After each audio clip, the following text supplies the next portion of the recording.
Hello, ഇന്ന് നമ്മൾ കാണാൻ പോകുന്നത് വീട്ടിൽ തന്നെ എളുപ്പത്തിൽ കുറഞ്ഞ ചിലവിൽ എങ്ങനെ ഓയിസ്റ്റർ മഷ്റൂം കൃഷി ചെയ്ത് നല്ല വിളവ് എടുക്കാം എന്നതാണ്. ആദ്യം തന്നെ ഇതിന് വേണ്ടത് ഒരു അധികം ചൂടൊന്നുമില്ലാത്ത ഒരു മുറിയാണ്. ഇവിടെ തട്ടിട്ട പഴയൊരു വീടാണ് കേട്ടോ ഞാൻ എടുത്തിരുന്നത്. അതിലൊരു മുറിയാണ്. ആദ്യത്തെ 15 ദിവസം നമ്മൾ ഇരുട്ട് റൂമിലാണ് വെക്കേണ്ടത്. അപ്പോൾ അതിനുള്ള സെറ്റപ്പാണ്. കയറ് കെട്ടിയിട്ട് വെച്ചിട്ടുണ്ട്. പിന്നെ ഞാനിവിടെ പെല്ലറ്റിലാണ് കേട്ടോ ഉണ്ടാക്കിയെടുക്കണത്. വേണമെങ്കിൽ വൈക്കോലിലും നിങ്ങൾക്ക് ഇതുപോലെ സെയിം ആയിട്ട് ചെയ്തെടുക്കാം. കഴിഞ്ഞ പ്രാവശ്യം ഞാൻ ചെയ്തത് വൈക്കോലാണ്. ഇപ്രാവശ്യം ഒന്ന് മാറ്റി പരീക്ഷിക്കാമെന്ന് വിചാരിച്ചു. അപ്പോൾ ഇത് എല്ലാം കൂടിയുള്ള ഒരു കോംബോ പാക്കാണ് കേട്ടോ. ഇതിൽ 25 കവറുണ്ട്, 10-13 പാക്കറ്റ് വിത്തുണ്ട്. അതുപോലെ തന്നെ പാക്ക് ചെയ്യാൻ ഉള്ള സാധനങ്ങളുണ്ട് കേട്ടോ. അപ്പോൾ ഇങ്ങനൊരു ബോക്സാണ്. പെല്ലറ്റ് എന്ന് പറഞ്ഞു കഴിഞ്ഞാൽ ഒരു 25 കിലോ. അപ്പോൾ ആദ്യം തന്നെ പെല്ലറ്റ് എടുത്ത് 1 കിലോ പെല്ലറ്റിന് 1.5 ലിറ്റർ വെള്ളം, അതാണ് കേട്ടോ കണക്ക്. ആ കണക്കിൽ നമ്മൾ വേണമെങ്കിൽ ഓരോ കിലോ ഓരോ പാക്കറ്റിലാക്കി 1.5 ലിറ്റർ വെള്ളം ഒഴിച്ചിട്ട് അങ്ങനെ ഉണ്ടാക്കാം.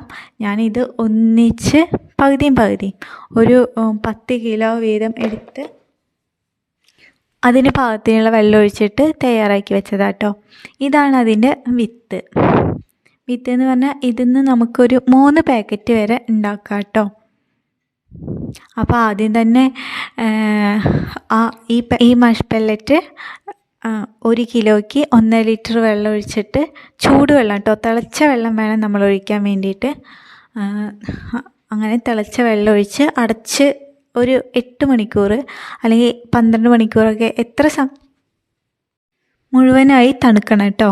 അതിന് ശേഷം വേണം നമുക്ക് വിത്തിട്ട് കൊടുക്കാൻ, അല്ലെങ്കിൽ ചീത്തയായി പോകും. അപ്പം നന്നായി തണുത്ത ശേഷം നമ്മൾ വിത്തിട്ടിട്ട് മിക്സ് ചെയ്യുക. ഇത് 2 രീതിയിലും ചെയ്യാം. ഒന്ന് വിത്ത് അതിൽ ഡയറക്റ്റായി കൊട്ടിയിട്ട് നമുക്ക് ഇങ്ങനെ മിക്സ് ചെയ്ത് കൊടുക്കാം, അല്ലെങ്കിൽ ഇതിൽ കാണിച്ച പോലെയും ചെയ്യാം കേട്ടോ. എന്നിട്ട് ടാപ്പ് വെച്ചിട്ട് ഒട്ടിച്ച് കൊടുക്കുക.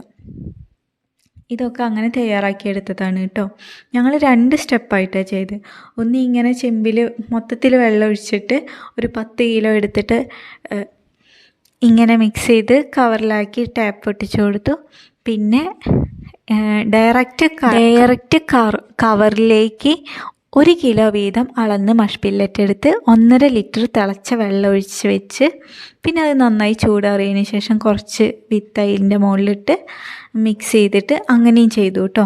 2 രീതിയിൽ ഞങ്ങൾ ചെയ്ത് വെച്ചിട്ടുണ്ട്. ഏതാണ് നല്ലത് എന്ന് നോക്കണമല്ലോ.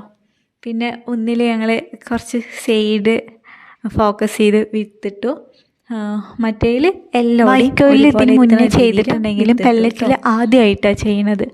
അപ്പോൾ അത് എങ്ങനെ ഉണ്ടാവും എന്ന് നോക്കാൻ വേണ്ടിയിട്ടൊരു പരീക്ഷണാടിസ്ഥാനത്തിൽ ചെയ്തതാണ് കേട്ടോ. എന്തായാലും സക്സസ്സായി. ഇത് കുറച്ച് ദിവസങ്ങൾക്ക് ശേഷം ഉള്ള കാഴ്ചയാണ്. ആ മൈസീലിയൊക്കെ നല്ലോണം സ്പ്രെഡായിട്ട് വിത്തൊക്കെ എല്ലാവിടെയും എത്തിയിട്ടുണ്ട് കേട്ടോ. കുഞ്ഞു സാധനങ്ങളൊക്കെ വരാൻ തുടങ്ങിയിട്ടുണ്ട്.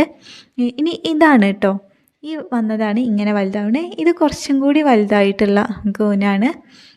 പിന്നെയെന്ന് പറഞ്ഞാൽ ഇതേ വിരിഞ്ഞ് വരുന്നുണ്ട്. ഇതൊക്കെ സ്റ്റെപ്പ് ബൈ സ്റ്റെപ്പായിട്ടുള്ള കാഴ്ചകളാണ് കേട്ടോ. പിന്നെ ഏറ്റവും വലിയ കാര്യം എന്ന് പറഞ്ഞു കഴിഞ്ഞാൽ ഇത് എല്ലാതും കൂടി ഒരുമിച്ചുണ്ടാവില്ല. നമുക്ക് ആവശ്യാനുസരണം കുറേശ്ശെയായിട്ട് നമുക്ക് പിക്ക് ചെയ്യാവുന്നതാണ്. പിന്നെ ഇതിന് പ്രത്യേകം ശ്രദ്ധിക്കേണ്ടത് റൂം ടെമ്പറേച്ചറാണ്. റൂം ടെമ്പറേച്ചർ കറക്റ്റായി സെറ്റ് ചെയ്ത് കറക്റ്റായി 2 നേരമൊക്കെ സ്പ്രേ ചെയ്ത് അങ്ങനെയൊക്കെ ഉണ്ടാക്കുകയാണെങ്കിൽ നല്ല വിളവ് കിട്ടും കേട്ടോ. ഞങ്ങൾക്കിവിടെ കുറേ അധികം പരിമിതികളുള്ളത് കാരണം കുറച്ച് എല്ലാ കാര്യങ്ങളും പെർഫെക്റ്റായിട്ടൊന്നുമല്ല ചെയ്യണേ, എന്നാലും അത്യാവശ്യം വിളവ് കിട്ടുന്നുണ്ട്. പിന്നെ 2 നേരം വെള്ളം സ്പ്രേ ചെയ്ത് കൊടുക്കുന്നത് നല്ലതാണ് കേട്ടോ. പിന്നെ ഇപ്പോഴത്തെ ക്ലൈമറ്റ് എന്ന് പറഞ്ഞത് ഇതിന് അനുയോജ്യമായതുകൊണ്ട് ഇതിന് വിളവ് അത്യാവശ്യം നല്ല രീതിയിൽ കിട്ടുന്നുണ്ട് കേട്ടോ. അപ്പോൾ അങ്ങനെ നമ്മുടെ കൂൺ കൃഷി സക്സസ് ആയിരിക്കുകയാണ്. അപ്പോൾ ഒരുപാട് സന്തോഷം തോന്നി കേട്ടോ. ഇന്ന് അത് പിക്ക് ചെയ്യേണ്ട ദിവസമാണ്. ഇത് ഓയിസ്റ്റർ മഷ്റൂമാണ് കേട്ടോ. ഇങ്ങനെ പളുങ്ക് പോലെ ഇങ്ങനെ വിരിഞ്ഞ് തൊപ്പിയുള്ള മഷ്റൂം, നല്ല വെളുപ്പ് നിറം കേട്ടോ. ചെറിയൊരു ചാര നിറത്തിലും ഈ മഷ്റൂം ലഭ്യമാണ്. പിന്നെ ഇതിൻ്റെ ഏറ്റവും വലിയ കാര്യം എന്ന് പറഞ്ഞാൽ പ്രോട്ടീൻ റിച്ചാണ്, ഫൈബർ ഉണ്ട്, വിറ്റാമിൻസ് ഉണ്ട്, മിനറൽസ് ഉണ്ട്. ഇതെല്ലാം കൂടിയുള്ള ഒരു അടിപൊളി ഫുഡാണല്ലോ. എല്ലാവർക്കും അറിയാമല്ലോ, ഹെൽത്തിയാണ്, അതുപോലെ ടേസ്റ്റിയാണ്.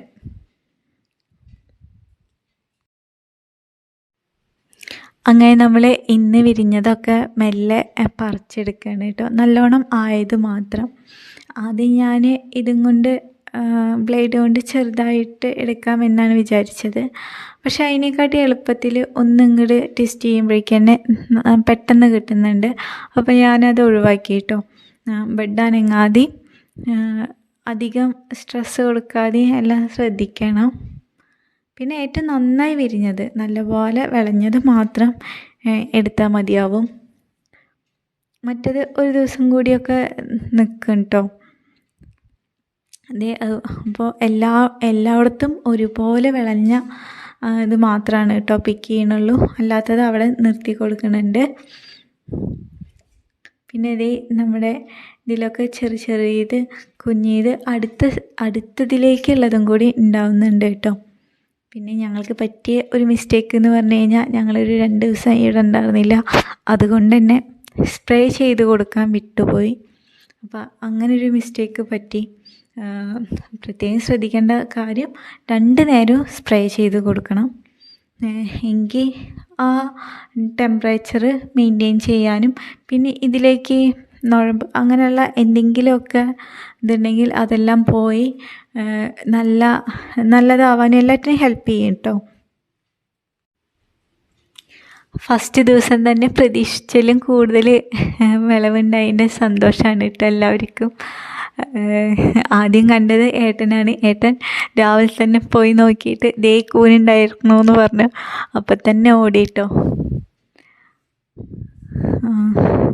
പിന്നെ ദേ ഇതൊക്കെ പിക്ക് ചെയ്ത് വന്നപ്പോൾ നമ്മളുണ്ടാക്കിയ സാധനം ഫ്രഷായിട്ട് പിക്ക് ചെയ്യുമ്പോൾ അതിനൊരു പ്രത്യേക ഫീലാണല്ലോ. അങ്ങനെ എല്ലാതും പിക്ക് ചെയ്തെടുക്കുന്നുണ്ട്. ഇനി ഇത് നേരാക്കാനാണെങ്കിലും വലിയ പണിയൊന്നുമില്ല കേട്ടോ. ഒന്നും അധികം കളയേണ്ടതായിട്ടൊന്നുമില്ല. മാക്സിമം നമുക്ക് എടുക്കാവുന്നതാണ്. ആ ഏതളും എല്ലാതും. മറ്റേ സാധാ കൂനൊക്കെ ആണെങ്കിൽ നമുക്ക് തോലൊക്കെ കളയേണ്ടി വരുമല്ലോ. അതൊന്നും വേണ്ട. ജസ്റ്റ് കട്ട് ചെയ്ത് വേഗം കുക്ക് ചെയ്യാം. ഞങ്ങൾ കുറച്ച് റോസ്റ്റ് ചെയ്ത് എടുത്തിട്ടുണ്ട്. ഇതാണ് കേട്ടോ ഫൈനലായിട്ട്